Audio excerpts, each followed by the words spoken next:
Welcome to Film Freaks. This is Justin Llewellyn. And Eddie Williams. And little side note, we originally did this audio retrospective before, but unfortunately the original recording got deleted. So now this is a retake of what we did on the Saw franchise. We apologize. We are doing this we're redoing this again with a new shed some light on the movies, and we're going to give our thoughts on it. So a little backstory about this one. Now, when 2004 came around, we got a poster of a film that was called The First Saw. And this poster really got me curious because the poster, if you remember, it had like the woman, the girl, she had like the weird reverse bear trap on her. Yeah. And I remember seeing the trailer of it. It looked really interesting because it looked like kind of a torture movie. Yeah, see, when I first seen it, believe it or not, was when I was hanging with Ray and all that. Yeah. I caught it that night. I was watching something. I'm into sports, and it was going on a post, I was watching baseball playoffs, I think it was, or something, and it was going into we take this commercial break for the trailer of Saw, and that's what they used to do back in the early 2000s. Yeah. And I was like, okay. And it showed the poster, and they played the trailer, and I was actually really, anxious. I was like, damn, this movie looks really fucking good. Yeah. The trailer looks like, hey, man, I want to try this out. And what my take on the trailer, I thought was, give or take, I wasn't really going into too much detail, but I thought with the voice it was playing in the trailer, I thought it was a monster. Yeah, because the trailer had that puppet. The trailer I remember was the one where it showed the camera being snapped, and then it shows that creature come out. Yeah, and the creature, and then I seen that, and then I heard the voice, and then I seen the lights go click. Yeah. Click. Yeah. So I was like, damn, this looks fucking damn good. Yeah. And little did you know that the film was actually a remake of a short film that occurred before that you can find on the DVD, because the original short film had instead of the girl that you see on the poster, it was a guy. Yeah. So this is what the director wanted to do in favor of basically turning that short film into a full-length movie. And another little trivia note was Lee and James Wan, they actually made this it kind of reminded me of Wes Craven when he thought about Nightmare on Elm Street of a personal perspective. So Lee and James Wan was apparently hanging out one night. It was a stormy night, they claim. And they practically made this script overnight.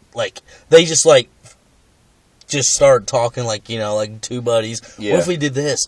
Oh, man, I got a great idea. I got this. And then they start piecing this movie together and oh, my God, we might have something here. So it was like an overnight thing in a storm where they're just stuck in this house. And they just pretty much was fucking invented a movie like that. Yeah. So that was a good trivia. I don't know if it's 100% facts. From what I've read on documentaries and what I've read in stories, that's how it happened. So yeah, so basically the story goes is the movie is about these two men that wake up in a bathroom, and also there's a person that's dead in the middle of the bathroom. Yeah. They wake up and they hear a recording of a tape of a person that's telling them that in order to get out, you have to follow these clues, and they're pretty much saying, "Do you want to play a game?" And basically, Dr. Gordon, one of the guys, his tape says that he must kill Adam, which is the other guy, by 6 o'clock. Yeah. And if he doesn't, then not only they will die, but his family will die. Yeah, so now it creates a tension where either way it happens, they're fucked. So as the story progresses, you're starting to see flashbacks that's involving the case because Dr. Gordon is aware of this guy before, saying that the killer the person that's abducted him has never been caught. And he's never killed anyone before, because what he does is that this guy who puts people in situations who have done wrong in the past and are trying to see if he can give them redemption. Yeah, redemption. Try to it's kind of like an anti-villain type thing. Yeah. You don't like the guy because he's doing bad shit to these people, but then again, he's doing it to bad people. Right. And basically, it is you don't cherish your life. I'm gonna put you through this test, and it's gruesome shit that they go through, and it scares you enough to appreciate your life. It's like, I don't want to die. I don't want to die. And you learn your lesson.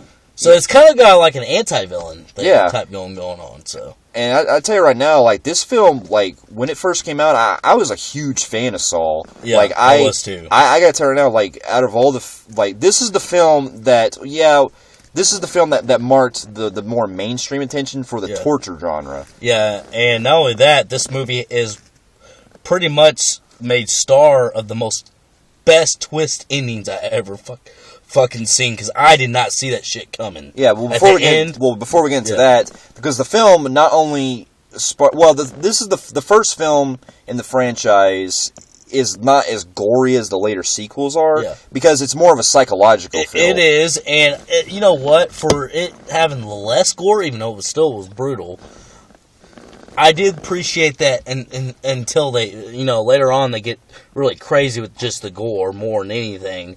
But this one actually took more of a story approach. Yeah. Which I did appreciate. They're sitting here in this room, and it's kind of like getting flashbacks of like putting, like, Dr. Gordon is starting to remember, and he's, as the drug that brought them into the room that got him knocked out starts to wear off, they start remembering shit. It's like, yeah, I did remember seeing something, And then later on they start finding, but then, as the story progresses, you start to think that this guy named Zepp was doing all the killings, and you think you discovered the killer already early, so you think it's Zepp doing it, and Zepp is a orderly that works for the hospital Dr. Gordon works for. Yeah, and also as the movie goes along, you're starting to see that Danny Glover's character, Detective Tapp, is also investigating, because as the flashbacks reveal, he had an incident that happened where his partner got killed. Yeah, and he's still on the case after he encountered the killer, the supposed killer before. Well, after his partner gets brutally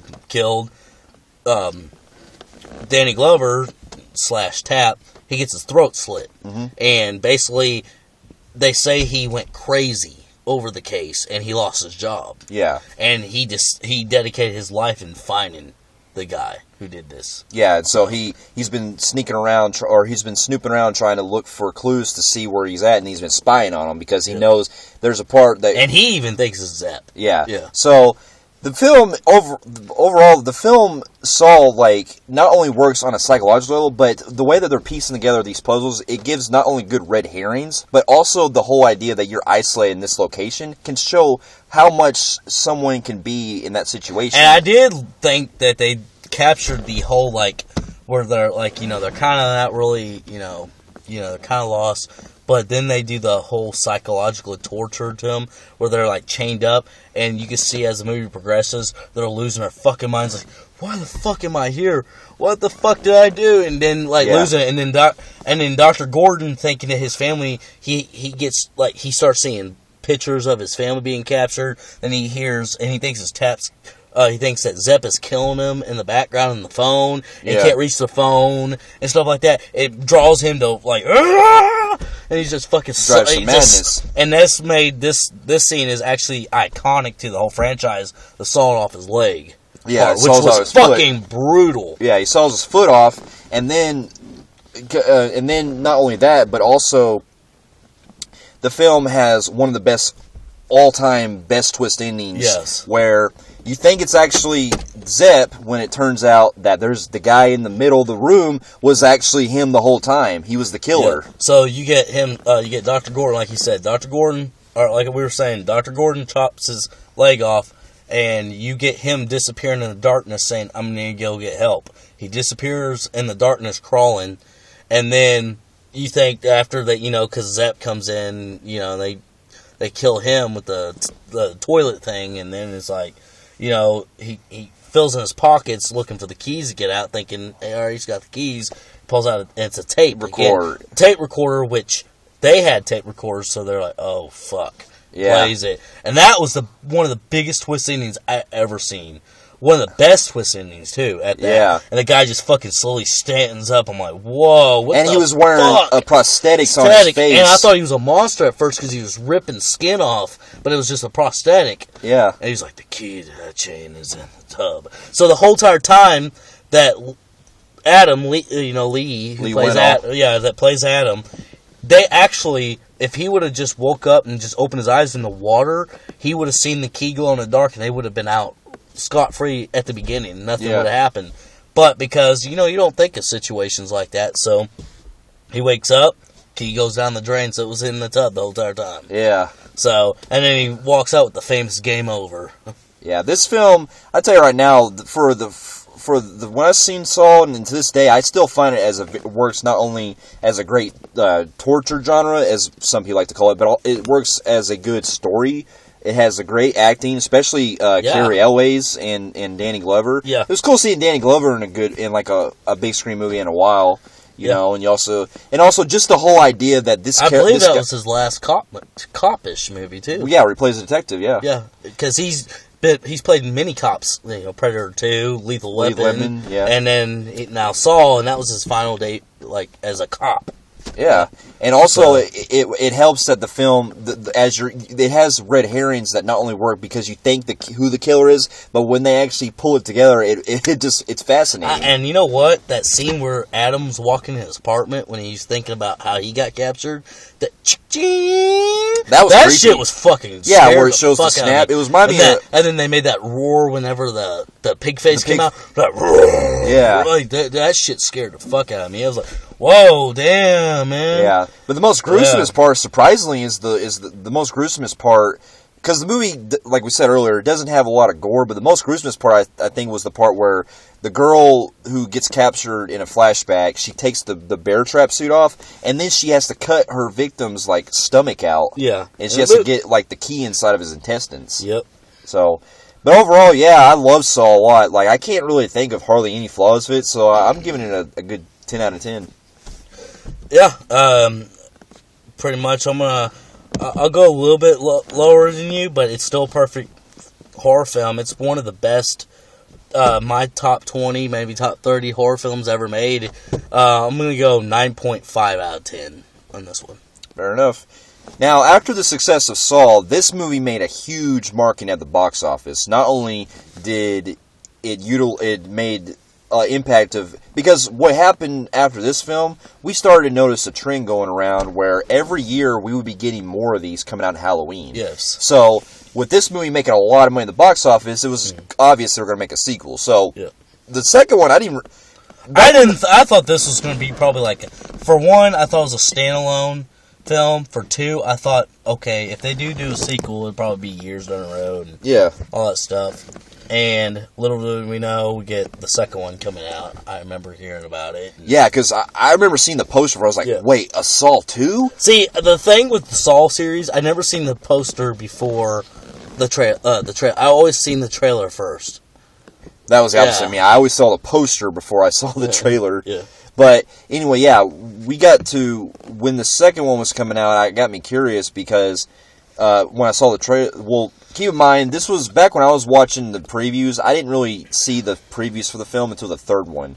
But the second one got me curious because this time the story involves, we get to Saw 2 where it has Donnie Wahlberg's character, Detective Matthews, who's been trying to track Jigsaw for a while now. I think it's like 6 months or so. Yeah, now, see, we'll get to this later in the review, but this was like one of a few only that did where they actually waited down the road and not where they concurrent. Yeah. So this one was months down the road, and then it opens up where they're actually a SWAT team is about to bust in to Saw's lair, and then they're going through a bunch of traps, and a lot of them getting booby trapped.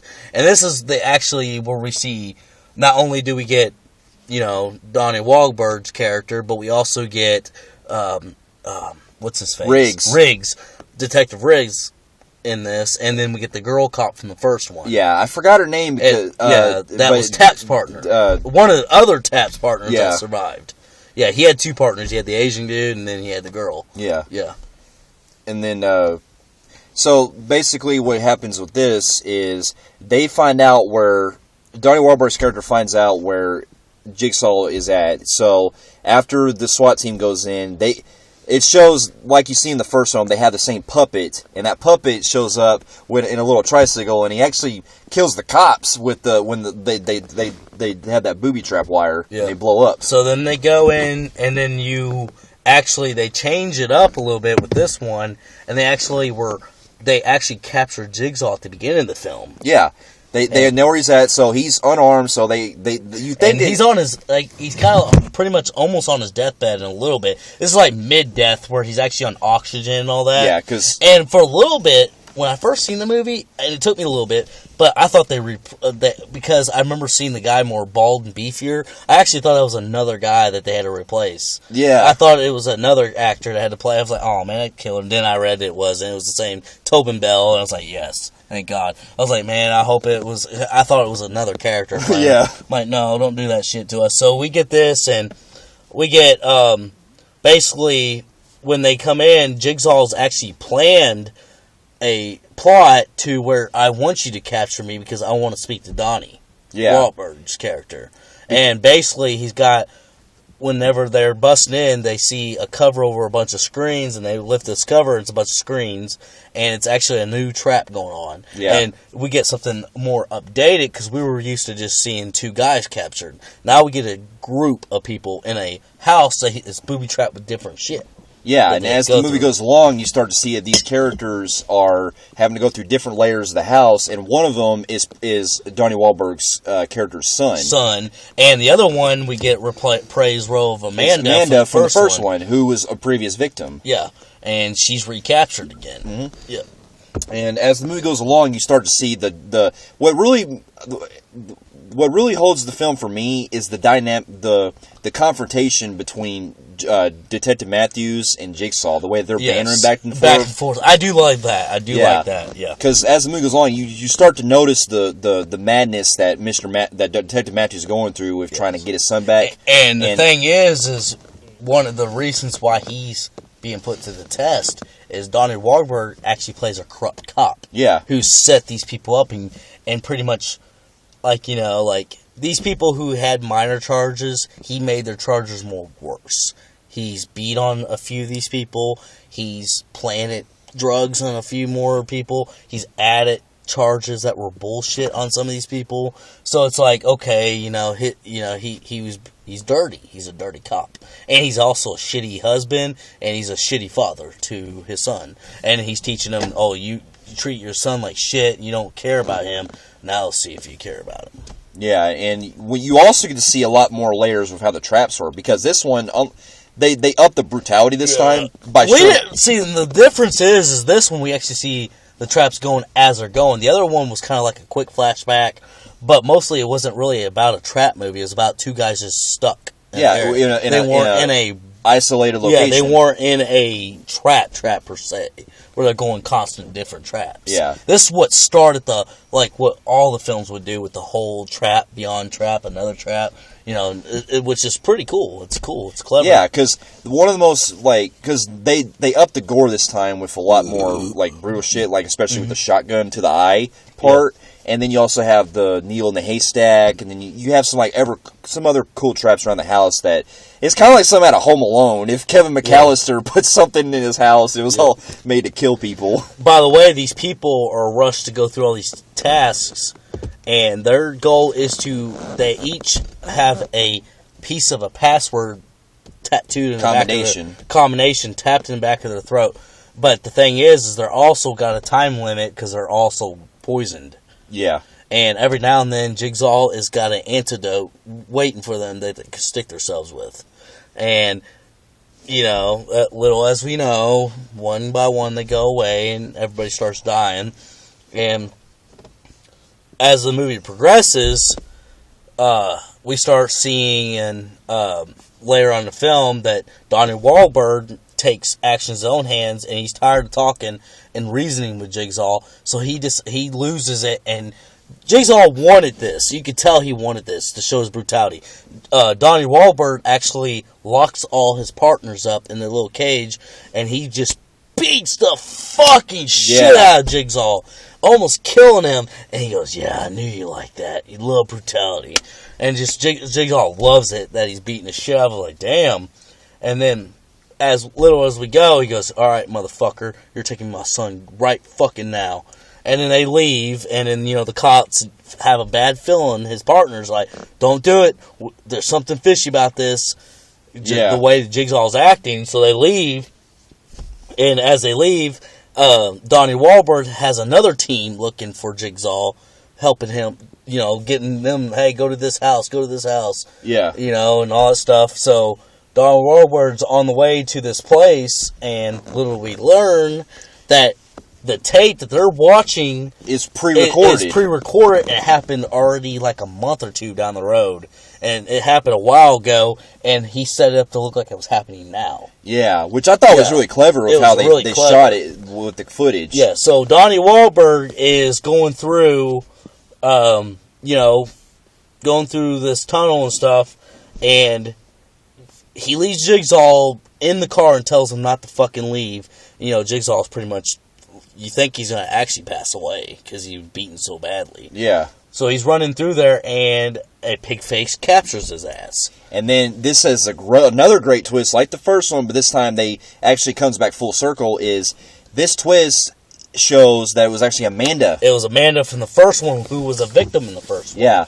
And she realized that all the shit that she went through, that Jigsaw actually helped her out and actually wanted to have her redeemed. And we start learning that she was actually helping him build all the traps. Yeah, and that she set her up the whole time by planting herself in the traps. Yeah. And so, and what also was clever with that twist was not only do we get to see her as the accomplice, but also you find out that the son has been in the location where the cops were the whole time. The whole time in the safe. Yeah. Yeah. And I gotta tell you right now, like, this one is a good sequel. And it's a good sequel, yes. Like, I do have some problems with it. Like, some of the characters I did find it kind of annoying in parts, but it's still a worthy follow-up to the first one. Yes. Especially the way they upped the brutality. They upped everything. And also the way the story goes with how, you're seeing the psychological madness with Matthews, like, trying to go after Jigsaw and all that. Now, I'll get to this. I don't want to say this too early, The only one I truly hate out of all the Saw series is the last one, Saw 7 3D. But I liked all of them. I think that a lot of people underestimate what they're trying to do, and I like the other ones, other than Saw 7. I will get to that later on in our fucking reviews about that one. But I liked every Saw 1 through 6. This one, if I had to grade this one out of 1 through 6, this is my lesser favorite, and I think that has a lot to do with mainly the characters trapped. I was kind of bored with them, and I thought they didn't do too much with Donnie Wahlberg's, chemistry with. They did good on that. The chemistry was great with him and Jigsaw. They really toned that down. They didn't really use it much. Well, see, that's right. It was mainly about those other people. Yeah, I'll give you that. Well, I wanted to see more Donnie. That's where I do disagree with you on, because I think they use it enough where you are starting to see the way that he's coming down as a cop, because not only has that whole corruption put him down. I want to see more of that. That's what I'm saying, yeah. But I think they use it enough to where the fact that they focused a lot more on the other characters, they focus a lot more on him. I could have seen it, but for what they gave him, I still enjoyed. But and also, some of the deaths could have been better. Yeah, I did say that Obi's death, the one where he's in the furnace, could have been better, because you don't really see much. You don't really see much other than him scream, and I'm like, okay, some of these deaths were lazy. I did like the needle part Amanda fell in. Yeah, and she was a victim. And the whole shotgun to the eye, and in the end when the dude gets his throat slashed with the scissors. Mm-hmm. And the blowing his breath, that dude looked through that eyepiece thing, and yeah. That was cool. I mean, it's not a bad movie. I enjoyed it. Like I said, 1 through 6, I enjoyed. Now, I will later, like I said, I'll get to 7. That one I fucking absolutely hated. I'll tell you later about that one. But other than that, I give the movie probably an 8 out of 10. Like, it's got some problems here and there, but it's still a worthy follow-up. Yeah, it's. I will praise that it was a good follow-up. But when they came out the other movies, and now I'm comparing it to the other movies, it is my least liked out of the ones I liked. So I'm gonna go 7 out of 10 on this one. Fair enough. Now, with this, of course, with the success of this one, it was much again, like we said earlier, it was the same. Like we said earlier, it was likely that the sequel would follow. So when the poster came out to this one really got me curious, because the poster of this one had like the teeth and it had like the 3 on there. The one I seen was black, and it showed Jigsaw's face looking left, and it was like I forgot what it did, but he was just pretty much staring in the air, and it was like I was watching another baseball playoffs. You got to think, baseball playoffs are in October. Oh. So I was watching the playoffs of my team, and then next, it was getting ready to go into, halftime, the interchange. It was like 7th inning, it was bottom 7th, and they were going to go, they do like a break on that, where they do the, take me out to the ball game and all that stuff. But anyways, long story short, they're like, it went to commercial break, and it said, it was like, now we're on this break for the trailer of Saw 3. I was like, damn, they already got Saw 3, hell yeah. And I watched it, I was like, and then they actually give, it was going to be the final chapter. It was going to be all games come to an end, kind of type feels. I remember that okay, trailer. And I was like, all right, so it's going to end right here. Okay. So, lo and behold, I went and seen it, and anyways. And now we get to Saw 3, which is, I was definitely looking for this one, because I figured that with the third one coming out, they were going to do like a trilogy.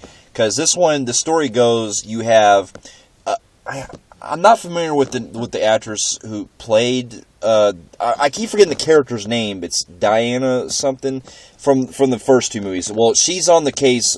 This was Tap, the other partner we were talking about in the last one, who her and Riggs were underused. They were kind of like side. So, anyways, she's actually, no, this is how we start out. We start out with this Indian dude. And he's got like this fucking thing in his mouth. And he's like in a Hellraiser kind of trap. Yeah, Hellraiser type trap. And basically he's like done something. I can't really remember. He's a drug addict. Well, he dies. Somebody hears explosion. They call cops. It's the chick from... The cops show up. We get the chick from... 1 and 2. 1 and 2. But this is the first time we actually get to see Hoffman come in. Yeah. And he comes in for just a few minutes. He's just in and out. He's like, does a few talking and stuff. You see him throughout the film. Not really throughout the film. He's probably got like a total of 3 minutes in this movie. Yeah. He's not really in this, but you get Hoffman. This is the introduction of Hoffman for a little bit. And basically, this is a little bit more promotion of Riggs, where you're starting to get a little bit more Riggs now, because Riggs was actually close to Matthews. Yeah. He's the black cop from 2, but he was really not much used in 2 either. Yeah. But I like how they do this, because they give these guys minor roles, and it builds their character up in later films, and they become more bigger cops. So, anyways, so we get her, and then, you get the girl. She's actually from 1 and 2. The girl cop, she's kind of still suffering from what's been going on in the past. And she's still trying to investigate what's going on with what happened to Detective Matthews. And she gets captured. She gets captured, and she's in this trap that's kind of weird, because it's actually brutal. It's pretty brutal. Yeah, she's got this trap that's attached to her rib cage, and the only way that she can get out is stick her hand in acid in order to get the key. But as the story goes, you are starting to when she reaches for the key, this is actually something that was also new in Saw that started happening, that later on happened in other movies. This game was actually unwinnable. Yeah. Yeah, it was unwinnable because she actually did it and got the key, but it was still stuck in her rib cage where there was no way of pulling it out. And then, like we said, Amanda ended up being Jigsaw, the apprentice. Up being Jigsaw's apprentice, and she's actually set that trap up herself. Yeah. And then we start to learn that Amanda has been trapping people and not letting them win. So she's actually becoming a actual full-blown killer. Yeah. Instead of redemption. Yeah, which is going against the rules that Jigsaw wanted to begin with. Yep. And so basically, after that follows, we start to follow a different story that we get the new story that involves a husband who is dealing with personal problems with his son. And his son. Well, his son died. His son got hit and run murder. Yeah, it was a hit and run. It was a hit and run. Manslaughter. His little boy was killed. He has a daughter. He has a wife. He was cheating. His wife is cheating. Just pretty much his life went to hell after his son died. Yeah, and then we have the wife who is a nurse working, and then she gets captured by Amanda, and her part of the game is that she has to take care of Jigsaw. Yeah. Because Jigsaw is now on his deathbed. Yeah. And she has to keep him alive by making sure that his brain doesn't go out. Because if it goes out, she's wearing this collarbone that's triggered with these bullets, and these shotgun bullets. And if something goes wrong and he dies, then her whole collar explodes. Yep. So, anyways, we get this. We get the story of this guy, her ex-husband. He's got to go through all these series of traps, and these traps are set up to where he's actually running into people who were involved in his son's case. Like, for instance, the first girl, he runs into this one woman. She was actually a witness, but refused to stay there and help out, so she drove off, which led to her son dying early instead of getting help. And then the second victim was actually the judge who made a deal with the killer and said, I'm going to let you only have to do jail for 6 months and you can get out free. Yeah, and then you have the actual killer, the black dude who ran him over, and which was probably one of the most gruesomest deaths out of every Saw movie ever.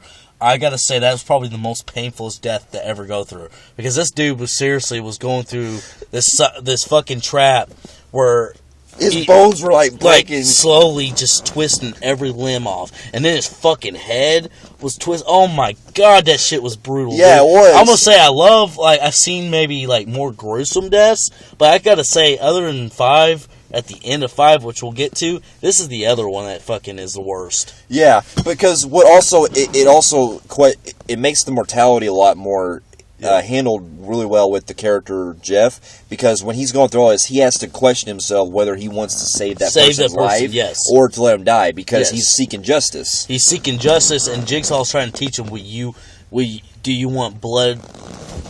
Do you want blood in your hands, or do you want to save these people? Yeah, and when he goes through all these different doors, and when these people are getting killed, man, they get them really in fucking gruesome ways. Especially when that girl gets frozen. Though I did see that recently. That was kind of some obvious CGI on the girl that got frozen. Yeah. But, I don't know, not really, because that room was pretty dark to tell that. Yeah. I gotta say, the one thing I was really bored with was the pig room, which was sick, but I was kind of really bored with that trap because the guy really didn't face. He was just kind of drowning in pigs. Well, not really, because he got to the point I thought they rushed that scene a little bit, because right when he started to get ready to go under and drown, they saved him. I'm like, oh man, there ain't no tension, no suspense on that ending, that part right there. And I thought that trap was kind of weak. Yeah. Well, the third trap, the one where the twisting, that was fucking brutal. That was really that's probably one of my most worst things that ever. Yeah, because you can feel and hear all the and then the you crunches. See the bones tearing the skin, and my god, dude, that shit, dude. I'm gonna tell you right now, I can handle everything, dude. I just love the gore. The more, the better. But I had a hard time getting through that scene because that shit just made me go, ooh, fuck. Yeah. Man. Because I guess it has a lot to do with how slowly it's moving. Yeah, because it's going incredibly short time. It's barely moving. It's click, click. And the dude's sitting there just slowly screaming ah! Yeah. And then the head part's really brutal. Yeah. And then that's where the fucking judge dies. He surprised that one trap just so the judge could pull the key and get shot in the fucking head. And Birdshot. Yeah. So anyways... But that's the thing with this movie. That Jeff's thing is kind of not really the major plot to this movie. The main plot is actually between his wife, who's got to take care of Jigsaw, and also dealing with Amanda, because I loved her. Amanda's got a big story. She does. Not only does she get flashbacks involving her, but I love the conflict that it happens between her and Jigsaw, because it's almost the emotions and how she's also facing she wants to. Well, Jigsaw, he knows her movements. He knows what He knows what he's capable of. So that's why. So he's like, "Are you sure you're doing it right?" Yeah. It's he's testing her. He's questioning her. He has a bad feeling. And then at this moment, you actually get a lot of really good chemistry with the wife and Jigsaw. Yeah. Where she started out scared and oh fuck, I'm trapped and all that stuff. And then he wants to get her on the emotional mark. Hey. And then Amanda is actually not liking her because Amanda starts to see the chemistry between Jeff's wife and Jigsaw, she gets jealous. Yeah, because deep down inside, the wife feels like even though he's the person behind everything, she realized that he's really has a side to himself that's actually very emotional. He's human. He's human, yeah. Yeah, he's really human. So, and then not only that, they get to a lot of touchy scenes. Amanda starts acting kind of jealous, thinking that, Amanda plays a character that's really a jealous woman, and throughout all these movies that she's in. And she starts freaking out and doing bad shit. Well, then she starts taking matters in her own hands. Yeah, and then she starts to actually admit that she made her traps. Yeah, she literally did that with the girl from the beginning of the movie. Yeah, and then also the other person, because not only did she fuck up the trap that was involved with the beginning, but also with Adam, because there's a flashback that shows that she actually killed Adam and suffocated him. They do actually give us a closure with Adam, which I thought that was a pretty shitty way for a guy who not only helped create the fucking movie, the franchise, but he was actually the main, like, other than Gordon, he was another big character. I thought that was a pretty shitty way that they just went and did a quick scene where he just got strangled and suffocated. He did have a plastic bag over his head. No, I think that Adam is as big as Gordon. I think that he could have been of a surprise. Or maybe if you want to kill him off, like, do what you did with Matthews later on in the franchise. Something big like that. They just did like I just gotta think, I just killed Adam, I thought they could have done. But we find out in that first minute, we did find out that fucking scary scene where he's going through that, he's doing the camera thing, cha-ching, that is actually Amanda doing all the capturing. Yeah.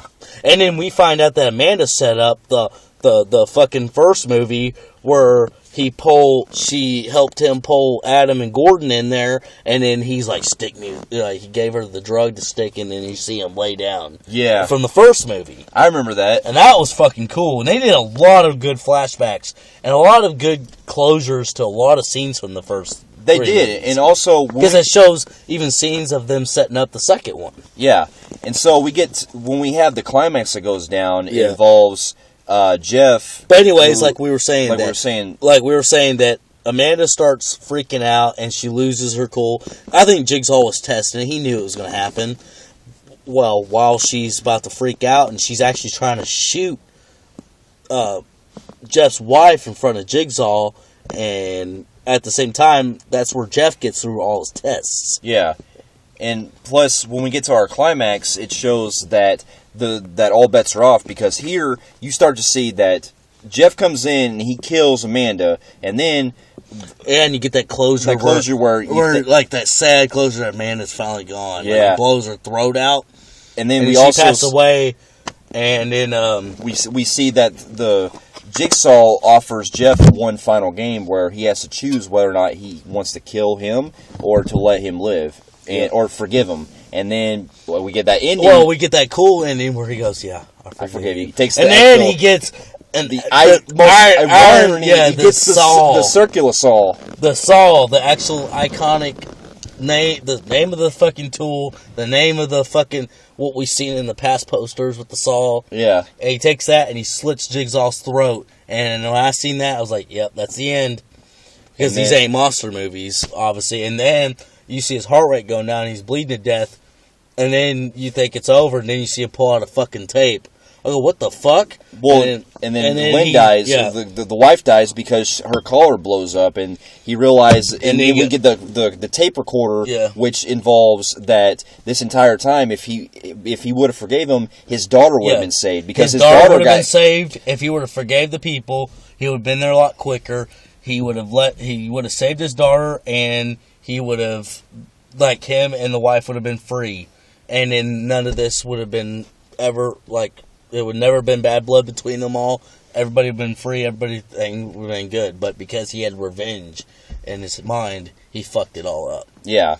So we get the ending where he actually has his daughter in a room where she's going to suffocate. Yeah. Which, I'll tell you right now, that ending could have been a perfect ending, because yes, there are some loose ends they have there, but if the movie would have ended with Jigsaw dying and then possibly he dies at the end, but like that right there, that is a perfect closure of how you close out a trilogy. Yeah, I think that it could have worked as a great trilogy. And I'm gonna grade this one. I actually, like I said, I was 9.5 out of 10 with the first one. Then I really dropped to 7 out of 10 with the second one. I'm actually gonna up this one. I'm gonna really up this one. I'm gonna go to 9 out of 10 on this one. Yeah, I do love this one more than 2, especially with the way the story goes of how we're seeing more character development with Amanda and Jigsaw. Yeah. And also the way the traps are set up and how they're a lot more quicker this time, or they're a lot more slowly instead of all the quick things we had in the second one. And also the way the gore shows a lot more in this one as well. So with this one, I give it probably 8.75 out of 10. It's definitely good. Like my only probably problems I had was I kind of wish they would have at least elaborated a little bit more on like the story overall. Like, but other than that, with Jeff, because and I thought that he only did, and I thought they really only had a few traps. That was all they really had. They were kind of shorthanded this time. They were really speaking there, but then again, they did their more. They pulled a 2 again where they did most of their chemistry with Jigsaw and the wife. And, you get what I'm saying. Mm-hmm. So, anyways, like I said, I'm a 9 out of 10 on that one. That was I give it a 9. I get 8.75 out of 10. It's definitely could have been a trilogy at the time. Now, of course, with the success of this one, it was obvious that they were going to do a sequel like they No, it was not obvious. I thought it was a closure. It was over with, and I'm sitting there. I can't remember the movie I went and seen that whenever the first trailer worked out. So I'm sitting there, right? Yeah. Okay, I'm sitting there. I was like, all right, that franchise was great. It was a good trilogy. It's over with. Yeah, this is what drew me and a monster movie, so I knew it was over with. Sitting there. And I'm sitting there and I'm watching this movie in theaters, and it was a horror film. I think I was going to go see. So they play a lot of horror trailers. Yeah. And next they did the theme of Saw, where it was like that. It showed like that, like twisted pictures. I was like, hold on, I remember that. I remember that trailer. It held like opera music. And then and then it showed like that fucking green thing where 2 guys are in this thing in the darkness, and then they played the theme of Saw. I'm like, no fucking way. Yeah, this is Saw 4? Yeah. And then I was like, whoa. Yeah, this is what drew me. Then I started thinking to myself, I was like, this ain't what the fuck? Yeah, this is what drew me off, because I remember that trailer. This teaser trailer showed, like, all the traps and stuff laid out, and I was kind of, because I remember it was like a darkness, and then we played the theme, and then, like, it showed this guy looking up with knives around his face. Yeah. I was like, and then you think it was over. The games had just begun. It said that, and it was like Saw 4. When I first seen that trailer, I was like, yeah, that threw me off. Because what the fuck? First time I saw that trailer, I was like, okay, is this a fucking prequel? Because they ended it with the third at the time, one. I didn't think of thinking prequel. I was like, how the fuck are you going to do another one? How's this another one? Because I didn't think prequel because it showed, like, obviously it was after 3. So I was like, okay, how the fuck are they going to do this? So, lo and behold, we get Saw 4. Yeah, we'll get Saw 4, which actually is the aftermath of 3, where we have Jigsaw's body actually in the morgue, and the setup is that Detective Hoffman finds that there's actually a tape inside of his stomach that the morgue attendant... Which is actually considered the most iconic thing. Another iconic franchise is that was probably one of the most goriest autopsies we've ever seen. That was sick. And it was very, very long autopsy. And it was very detailed. And I will say this right now, I praise him a whole lot. I praise him to the fucking T. Because they didn't edit shit out of this. This shit was straight up fucking gory. It looked real. Yeah, it did. Especially when they're tearing out his intestines and they're ripping... They went fucking detailed. Yeah. I've never seen an autopsy that detailed. They even opened his brain up and shit. I'm like, damn. Dude, they tear his torso open and everything. I was like, damn. And then, lo and behold, like he said, they pull out tape. They call in a detective. We see Hoffman from 3, who had a very minor role in the film, come in, and he's actually taking a part in a bigger role in this film. Gets the tape, and it's Jigsaw saying, you think this over because I'm dead? It's not over. The games have just begun. So we get this, and then we get an opening where It's actually two guys. There's a lawyer of Jigsaw and somebody else. I can't remember what that guy did. They're playing like tug of war with each other. Where one's blind and one's deaf. Yeah, he sewed up one guy's eyeballs, and he shut up the lawyer. He tied his mouth, and they had to play tug of war. And whoever won the tug of war whoever lost the tug of war got their head smashed. Yeah, I remember that. So yeah, we get that, which is pretty fucking brutal right there. Yeah. So then, and then we get the plot involving Riggs, who is involved with still looking for Jigsaw, or at least going with the case, going and everything. And because this is something different that I've seen. I noticed that this one is kind of like Grand Theft Auto, because this is the first time that. Okay, Riggs is in this is playing Jigsaw's game. Well, but what happens before the game, he's like having problems with his wife. His wife leaves. He's having a lot of remodeling done. He's captured by a pig face again. So we're thinking, we're so used to only seeing Amanda or Jigsaw wearing that. Yeah, so it's like, who else could it be? So he gets captured. But what's weird, what's cool about this one is that he's actually able to the way his game is that he's able to go anywhere he wants, but he has to make a choice of doing things to bring people to justice. So he has to make a choice by either letting the criminals that are known for doing sick things, whether they can walk, or he has to have them do the traps themselves. Yeah, which I really like. And now that, and so this one goes, and it's Riggs basically. He's became so addicted of Matthews being missing that it's basically, that's another plot going on, but he's testing Riggs on why you always put so much effort in saving people. Yeah. All the time. That you're costing other people's lives while saving others. So he's teaching them, he's basically got a time limit. Can you beat this time limit saving everybody? Or would you let your addiction of saving people and just let life play itself and say, all right, life, it's Mother Nature that sometimes you can't save everybody. Riggs sees it as, no, that's not possible. I can save everybody. Okay, he's trying to play Superman, and Jigsaw's trying to teach him, no, you can't. So we get this plot that Riggs is going through, and he's meeting some pretty, it's weird. Because these people that are actually captured are actually really fucking mean people. Yeah, like pedophiles and drug fanatics. That fucking detail, that fat dude that was fucking raping that girl, and they show it on that fucking videotape. Yeah. It was more brutal, man. I was like, damn, that dude fucking deserves to die. And that dude, man, not only did he have his limbs tore off, but he had to poke his eyeballs out with that fucking machine. That was brutal. And Riggs also is playing a fucking guy who... He not only is he going to save people, but Jigsaw wants him to let these people die, too. Because they were bad people. Do you want to let them die, too? Because, you got a guy raping a little girl and shit like that. So, but Riggs still thinks that everybody's life is worth something, so he's going to save them, even if they're dirty and pedophiles.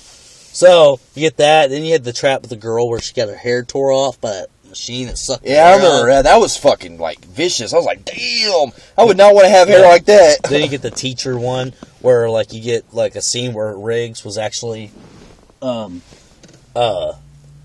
can't remember, it was the little girl that was getting abused, and she had a dick-headed fucking father and a mother, and they were trapped in this thing where the mother was actually a really good person, but she was getting beat on, but she had these pipes go through her, but the husband, who was a major dick that Riggs had problems with, and you get scenes with Hoffman, he's playing a good cop, you think he's a good cop, you try to help him out, he's like, hey Riggs, you're losing it, man, and Riggs is thinking of Matthews, I gotta find Matthews, yeah, well, he pulls, those pipes out, and then, his pipes are, around his arteries, so if the wife pulls all of them out, he dies, so...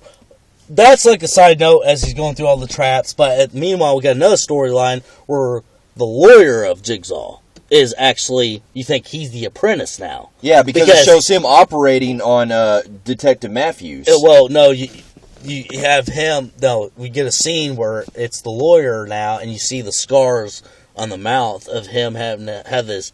He tore his lips open. You remember when he tore his lips open before the credits rolled? Yeah. At the beginning of the film. And basically, you think he's the apprentice now because we finally get to see Hoffman, or from part 2. Hoffman. No, from part 2. Riggs? No, the other dude, Matthews. Yeah. He's got Matthews trapped, and he's got Hoffman trapped. So you're like, oh, fuck, now Hoffman's trapped. And him. Yeah. So you got Matthews, basically, he's all fucking torn apart, and he looks old. And he's got a beard and everything. Yeah, he's got a beard like he's been captured for like fucking months on end. And he's on a thing where these ice things, if it melts, it will crush his head. While Hoffman is on another trap that will tilt over and get him electrocuted. Yeah. So as the movie goes along, you're starting to see that Riggs is going through all these different scenarios. And Jigsaw does reveal that if you beat this time, you get Matthews. Yeah. So this is where it kind of makes it very interesting, because when we get to our climax, it shows that we discover that Riggs finds their location, and we see the ice thing comes down, and well, first he kills the dude because he thinks that by killing the dude that it can be able to save what he the does other two. is he beats the time. He does beat it by 1 second.